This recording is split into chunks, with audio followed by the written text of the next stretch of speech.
ఇక మంచువారి ఇంట రచ్చ మళ్ళీ మొదలైంది. After a gap boss is back అన్నట్టుగా మంచు మనోజ్ మళ్ళీ జల్పల్లి ఫామ్ హౌస్ దగ్గర వెళ్ళిపోయారు. ప్రస్తుతం ఈ రచ్చ కొనసాగుతోంది. విష్ణు నేను లేను అని చెప్పి నా ఇంటికి వచ్చేందుకు ప్రయత్నం చేస్తున్నారు. మా నాన్న అటెండ్ చేస్తే మా నాన్న నాతో మాట్లాడట్లేదు, ఫోన్ కలవట్లేదని చెప్తూనే పోలీసులకు కూడా సమాచారం అందించాడు. మంచు మనోజ్ వెళ్ళి ఏకంగా ఆ ఫామ్ హౌస్ గేట్ ముందు తిష్ట వేసుకొని కూర్చున్నాడు. తాజాగా మంచు మనోజ్ కొన్ని సీసీటీవీ దృశ్యాలను విడుదల చేశాడు. ఇక్కడ చూడండి, అది జల్పల్లి ఫామ్ హౌస్ దగ్గర. ఆ ఫామ్ హౌస్ మంచు మోహన్ బాబు సంబంధించి ఫామ్ హౌస్ దగ్గర ఫామ్ హౌస్ ఎదుట కింద ఒక దుప్పట వేసుకొని చేతిలో వాటర్ బాటిల్ పెట్టుకొని అలా కూర్చొని పోయాడు మంచు మనోజ్. అయితే ప్రస్తుతం కొన్ని సీసీటీవీ ఫుటేజ్ దృశ్యాలని మంచు మనోజ్ విడుదల చేశాడు. తాను ఇంట్లో లేనప్పుడు కార్లు వస్తువులని ఎత్తుకెళ్లారని నిన్న నార్సింగి పోలీస్ స్టేషన్లో మంచు మనోజ్ ఫిర్యాదు ఇస్తే గోడలు దూకి వచ్చి మరీ కార్లు ఎత్తుకెళ్లారని మంచు మనోజ్ ఆరోపిస్తున్నాడు. కారు ఎత్తుకెళ్లారంటూ సీసీటీవీ ఫుటేజ్ని పోలీసులకు ఇచ్చాడు మంచు మనోజ్. ఆ దృశ్యాలని ఇప్పుడు మీరు చూస్తున్నారు. చూడండి, ఇక్కడ కారులో వస్తోంది మోహన్ బాబు, విష్ణు ఇద్దరు కూడా. సో తాను లేని సమయం చూసి ఆ ఇంట్లోకి చొరబడి కార్లు కొన్ని విలువైనటువంటి వస్తువులను ఎత్తుకెళ్లారని చెప్పి ఆయన ఇచ్చిన కంప్లైంట్కి దానికి ప్రూఫ్గా ఈ వీడియోస్ని ఆయన సీసీటీవీ దృశ్యాలని పోలీసులకు అందజేశాడు. సో సీసీటీవీ రికార్డ్ అయినటువంటి దృశ్యాల్లో మోహన్ బాబు, విష్ణు వచ్చినట్టుగా మంచు మనోజ్ చెప్తున్నాడు. జల్పల్లి ఇంట్లో కూడా 150 మంది చొరపడ్డారని కంప్లైంట్లో పేర్కొన్నాడు మంచు మనోజ్. అయితే BMW కార్ని డ్యామేజ్ చేశారని మంచు మనోజ్ ఆరోపిస్తున్నాడు. సేఫ్టీని టైర్ను కూడా ఎత్తుకెళ్లారని స్టెప్ని టైర్ను కూడా ఎత్తుకెళ్లారని ఆయన చెప్తున్నాడు. ఇందుకు సంబంధించి వీడియోలని మంచు మనోజ్ రిలీజ్ చేశారు. ఏప్రిల్ 1న పాప పుట్టినరోజు కోసం జైపూర్ వెళ్తే నా ఇంట్లో విధ్వంసం సృష్టించారు. పోలీసులకు ఫిర్యాదు చేస్తే నిర్లక్ష్యంగా వ్యవహరిస్తున్నారు. 3 FIR నమోదైనా ఒక్క ఛార్జ్ షీట్ కూడా ఫైల్ చేయలేదు. కన్నప్పకు పోటీగా భైరవ రిలీజ్ చేస్తున్నాడని నాపై కోపం పెంచుకున్నాడు విష్ణు అంటూ కూడా మనోజ్ చెప్తున్నాడు. అయితే కూర్చుని మాట్లాడుకుందామంటే విష్ణు ఒప్పుకోవడం లేదని చెప్పి అటు మంచు మనోజ్ చెప్తున్న పరిస్థితి కనబడుతోంది. నార్సింగ్ దగ్గర ప్రజెంట్ ఆయన పోలీసులకు ఫిర్యాదు చేశాడు. దానికి ఆధారితంగా ఆయన ఈ సీసీటీవీ ఫుటేజ్ దృశ్యాలను కూడా పంపించాడు. తన ఇంట్లో జరిగిన బీభత్సం పైన పోలీసులకి చెప్తే మీరు ఇక్కడ ఉండడం లేదు కదా, నిర్లక్ష్యంగా మాట్లాడుతున్నారట. పోలీసులు కూడా మీరు ఇక్కడ ఉండడం లేదని చెప్పి నిర్లక్ష్యంగా మాట్లాడుతున్నారట. ఇప్పటివరకు 3 FIRలు ఫైల్ అయినా కూడా ఒక్కదానిపైన కూడా ఛార్జ్ షీట్ వేయలేదని పహాడ్ షరీఫ్ పోలీసులు పైన అటు మనోజ్ ఆగ్రహం వ్యక్తం చేస్తున్నాడు. అన్ని ఆధారాలు అన్న కూడా ఛార్జ్ షీట్ ఎందుకు ఫైల్ చేయాలని చెప్పి మంచు మనోజ్ అడుగుతున్నాడు. అయితే నేను ఊర్లో లేని సమయం చూసి ఈ రకంగా చేయడం అనేది కరెక్ట్ కాదు అంటున్నాడు మంచు మనోజ్. జల్పల్లి ఇంట్లో వెళ్ళడానికి నాకు అన్ని అనుమతులు ఉన్నా పోలీసులు వెళ్ళనివ్వడం లేదంటూ కూడా ఆయన చెప్తున్నాడు. కోర్టును తప్పుదో పట్టించి కింది కోర్టులో తప్పుడు ఉత్తర్వులు తీసుకొని వచ్చారని చెప్తున్నాడు మంచు మనోజ్. నా కుటుంబం నుండి ₹1 తీసుకోలేరు. విష్ణు కెరియర్ కోసం అమ్మాయి గెటప్ వేశాను. నా ఇంట్లో పెట్స్ ఉన్నాయి, కాళ్ళు పట్టుకుంటా అన్నా కూడా పోలీసులు కనికరించలేరు. డిప్యూటీ సీఎంని అడుగుతున్నా నాకు న్యాయం చేయమని చెప్పి మంచు మనోజ్ అంటున్నాడు. ఇక ఫైట్స్ విషయంలో భావోద్వేగానికి మంచు మనోజ్ గురయ్యారు. సో ఆయనకి వ్యతిరేకంగా, కన్నప్పకు వ్యతిరేకంగా తాను తీసినటువంటి భైరవ సినిమాని కూడా విడుదల చేస్తున్నాను కాబట్టి నా పైన కోపం పెంచుకున్నాడు విష్ణు, అందుకే ఇలా చేస్తున్నాడని చెప్పి మంచు మనోజ్ అంటున్నాడు. ఒకసారి దీనికి సంబంధించి మరిన్ని అప్డేట్స్ మా ప్రతినిధి దేవిక అందిస్తారు. దేవిక, ఏంటి ప్రజెంట్ ఏం జరుగుతోంది? మంచువారి ఇంట రచ్చ ఇంకా కొనసాగుతూనే ఉంది. సో తాజాగా మంచు మనోజ్ ఆరోపణలకు సంబంధించిన విషయంలో కొన్ని సీసీటీవీ దృశ్యాలను కూడా విడుదల చేశాడు. పోలీసులని ఆయన రిక్వెస్ట్ చేస్తున్నాడు. పోలీసుల యొక్క నిర్లక్ష్యం కూడా ఉందంటూ చాలా క్లియర్గా మాట్లాడుకొస్తున్నాడు. ఈ నేపథ్యంలో ఏం జరగబోతోంది? అప్డేట్స్ ఏంటి? మనం చూడొచ్చు, మరోసారి మంచు ఇంట్లో బగ్గున్న వివాదం అని చెప్పొచ్చు. ఎందుకంటే కొన్ని రోజుల క్రితం కూడా వివాదాలు చాలా వరకు చోటు చేసుకున్నాయి. మళ్ళీ ఇప్పుడు మరొక వివాదం అని చెప్పొచ్చు. ఎవరైతే మంచు మనోజ్ ఎవరైతే ఉన్నారో వాళ్ళ పాప ఏప్రిల్ 1న పుట్టినరోజు సందర్భంగా జైపూర్ వెళ్లారు. అక్కడ ఆ విజువల్స్ కూడా చాలా హల్చల్ అయ్యాయని చెప్పొచ్చు. ఇండస్ట్రీ వాళ్ళు కూడా చాలా మంది ఆ పాపకి పుట్టినరోజు శుభాకాంక్షలు కూడా తెలిపిన వీడియోస్ కూడా మనం చూడటం జరిగింది. అయితే అదే రోజు చూసుకుంటే మంచు మోహన్ బాబు గారు అలాగే మంచు విష్ణు ఇద్దరు కూడా తెల్లవారుజామున వాళ్ళ ఇంటికి వెళ్ళి అక్కడ విధ్వంసం సృష్టించారు అంటూ కూడా ఆయనకి తెలియటంతో వెంటనే ఇక్కడికి చేరుకోవడం జరిగింది. ముఖ్యంగా తెలిసిన వెంటనే జైపూర్ నుంచే ఇక్కడికి సిపికి కూడా పోలీస్ స్టేషన్ లో కూడా కంప్లైంట్ ఇవ్వడం జరిగింది. అయినా కూడా పోలీసులు పట్టించుకోలేదు అంటూ కూడా ఆయన ఇక్కడ వెంటనే వచ్చిన తర్వాత ఇంట్లోకి పంపించకుండా బయటనే కూర్చోబెట్టి డోర్లు లాక్ చేసేసిన పరిస్థితి అంటూ కూడా మంచు మనోజ్ ఆరోపిస్తున్న పరిస్థితి అని చెప్పొచ్చు. చూడొచ్చు ఆయన ఇంటికి ముందు ఆయన బైఠాయించి నేను మా తండ్రితో మాట్లాడాలి అంటూ కూడా మోహన్ బాబుతో మాట్లాడాలంటే కూడా ఆయన అక్కడే కూర్చున్న పరిస్థితి. అదే విధంగా మరోవైపు చూస్తుంటే ప్రూఫ్స్ కూడా చూడొచ్చు. ఏవైతే సీసీ ఫుటేజ్ ఉందో అదంతా కూడా పోలీసులకి మీడియాకి ఇచ్చిన పరిస్థితి కనిపిస్తుంది. నేను అన్ని ఆధారాలు ఇచ్చినప్పటికీ కూడా మరి పోలీసులు ఎందుకు ఇప్పటి వరకు కూడా యాక్షన్ తీసుకోవట్లేదు? దాదాపుగా 3 ఎఫ్ఐఆర్లు అయితే ఇవ్వడం జరిగింది. అయినా కూడా ఇప్పుడు వరకు కూడా ఎటువంటి యాక్షన్ కూడా తీసుకోలేదు అంటూ కూడా మంచు మనోజ్ ఆరోపిస్తున్న పరిస్థితి. నా కుటుంబానికి అయితే థ్రెట్ ఉంది అంటూ కూడా ఆయన చెప్తున్న పరిస్థితి. ఇదంతా కూడా ఆస్తి వివాదం అంతటే కాదు, జల్పల్లిలో ఉన్న ఏదైతే విల్లా ఉందో దానికి సంబంధించింది కూడా కాదు, కేవలం ఏదైతే విద్యార్థులకి సంబంధించి ఏదైతే ఇష్యూ ఉందో క్యాంపస్ లో జరుగుతున్న అక్రమాలకు సంబంధించి విష్ణు దొంగతనాల గురించి ప్రశ్నిస్తున్నాను కాబట్టి నా మీద ఈ విధంగా కోపం పెంచుకుంటూ కాకుండా నా కుటుంబ సభ్యుల మీద కూడా, నా భార్య నా పిల్లల మీద కూడా కోపం పెంచుకొని ఈ విధంగా చేస్తున్నాడు. 1వ తారీఖు నా పాప పుట్టినరోజు సందర్భంగా మేము అక్కడ ఉంటే ఇక్కడికి వచ్చి ఇల్లు మొత్తం కూడా ధ్వంసం చేశాడు. ముందుగా ఏవైతే కార్లు ఉన్నాయి అక్కడ మనం సీసీ ఫుటేజ్ లో కూడా చూస్తున్నాం.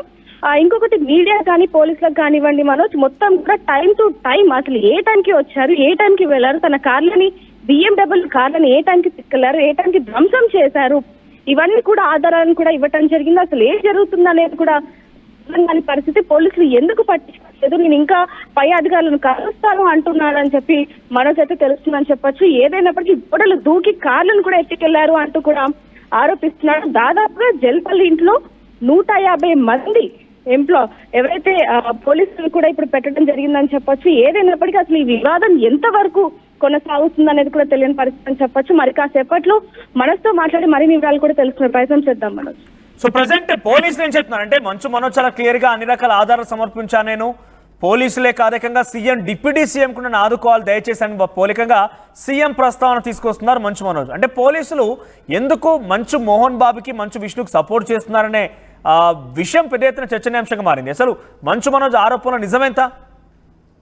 ఎస్ మనోజ్, మంచు మనోజ్ అంటున్నది కూడా అదే అని చెప్పారు. ఎందుకంటే నేను ఇన్నిసార్లు పోలీస్ మెట్లు ఎక్కినప్పటికీ కూడా వాళ్ళు ఎటువంటి యాక్షన్ కూడా తీసుకోవట్లేదు. ఖచ్చితంగా పోలీసులు కూడా మా తండ్రి మోహన్ బాబుకి అలాగే మంచు విష్ణుకి సపోర్ట్ చేస్తున్నారు, నాకు సపోర్ట్ చేయట్లేదు అనేది మాత్రం ఆయన మాటలో తెలుస్తుందని చెప్పొచ్చు. అదే విధంగా చూసుకుంటే నా దగ్గర ఇన్ని ఆధారాలు ఉన్నా కూడా వాళ్ళని ఎందుకు ప్రశ్నించట్లేదు, వాళ్ళ మీద ఎందుకని కేసు పెట్టినప్పటికీ కూడా పట్టుకుని పరిస్థితి ఏర్పడింది అనేది కూడా కనిపిస్తుందని చెప్పొచ్చు. అంతేకాకుండా వాళ్ళ ఇంటికి సంబంధించి ఏవైతే వస్తువులు ఉన్నాయో వాటిని కూడా ధ్వంసం చేశారు. ముఖ్యంగా ఆయన చిన్నప్పటి నుంచి దాచుకున్న ఏవైతే తీపి జ్ఞాపకాలు ఏవైతే వస్తువులు ఉన్నాయో వాటిని పిల్లల కోసం దాపెట్టిన ఏవైతే బంగారం కానివ్వండి, చిన్న పాప కోసం దాపెట్టిన ఏవైతే వస్తువులు కానివ్వండి, ఇవన్నీ కొత్తగా కొన్నవి కూడా అవన్నీ కూడా ధ్వంసం చేశారు.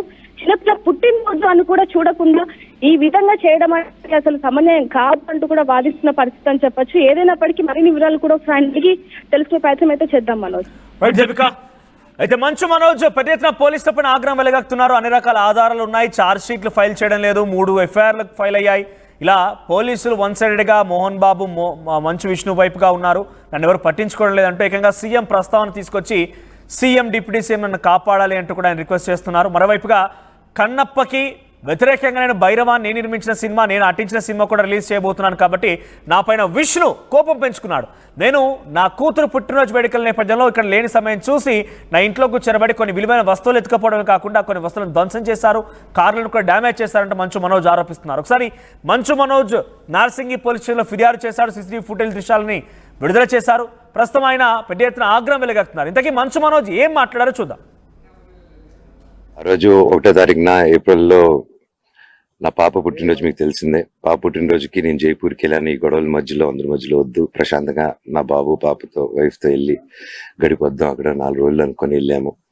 కరెక్ట్గా నేను ఆ రోజు వెళ్ళడం అడ్వాంటేజ్గా తీసుకొని నా ఇంట్లో దాదాపు ఒక జల్లపల్లిలో 150 మంది దిగి విష్ణుతో పాటు అందరూ చాలా మంది, ఇట్స్ ఆల్ రికార్డెడ్ పోలీసుల్లో అంతా, నా రూమ్లన్నీ పగలగొట్టి నా చిన్నప్పటి నుంచి ఉన్న వస్తువులు, నా పిల్లల వస్తువులు, నా ఇళ్ళ వస్తువులు, బట్టలు, నగలు పెట్టి పగలగొట్టి సో అన్ని చేసి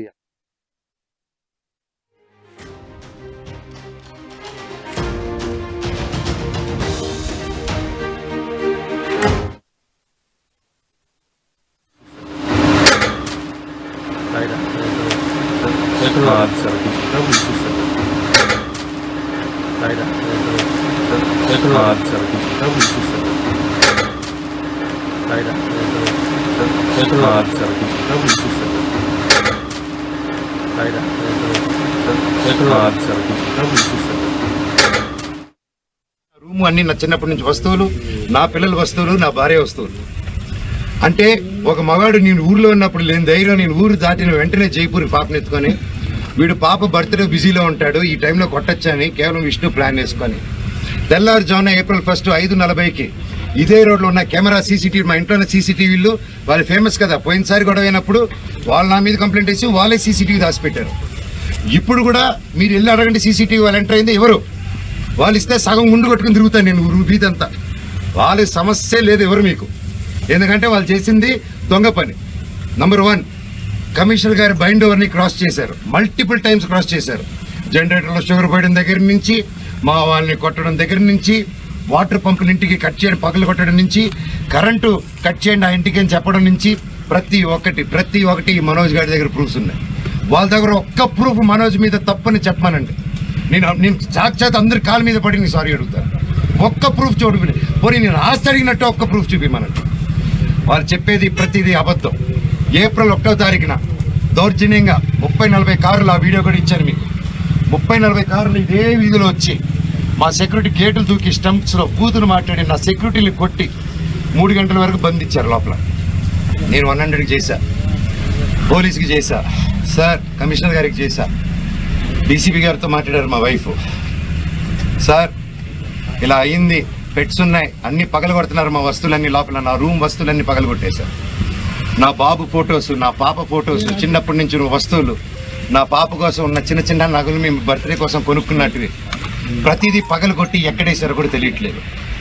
నా కారు, నా 2016లో కొనుక్కున్న నా కారు టో చేసుకొని ఆల్మోస్ట్ 9 ఇయర్స్ కారు, నాకు చిన్న నేను పాత వస్తువులు అన్నీ ఎత్తి పెట్టుకుని ఉంటానండి, నేను అవే వాడుకుంటూ ఉంటాను. అండ్ నాకు ఆ సోకులు లేవు, అది తీసుకొచ్చి ఆ కారుని టో తీసుకొచ్చేసి వెళ్ళిపోయి రోడ్డు మీద వదిలేదు. నా మా వైఫ్ కారు మినీ కూపర్, దాన్ని టో చేసుకొని తీసుకొచ్చి ఆ గ్రౌండ్లో వదిలేదు. ఆ గ్రౌండ్లో వదిలి అక్కడ ఖర్చీపులు కట్టుకొని రౌడీ షీటర్లు అందరు దిగి దగ్గరుండి దాన్ని టో చేసుకొని మళ్ళీ తీసుకెళ్ళి అక్కడ వదిలేదు. ఇవన్నీ గురువారెడ్డి గారికి, అవునా ఇంత గలీజ్గా ఎందుకు చేస్తున్నారు, ఇది బాగాలేదు మనోజ్ గారు అని చెప్పి సీఏ గారు చాలా ఫీల్ అవుతున్నారు, కానీ యాక్షన్ తీసుకోలేదు. నేను వెళ్ళండి. RTV యాప్ వార్తల్ని క్షణాల్లో చదివే అవకాశం ఉంటుంది. ఒక న్యూస్ పేపర్, ఒక టెలివిజన్ ఛానల్ మీ చేతుల్లో ఎప్పుడూ ఉంటాయి.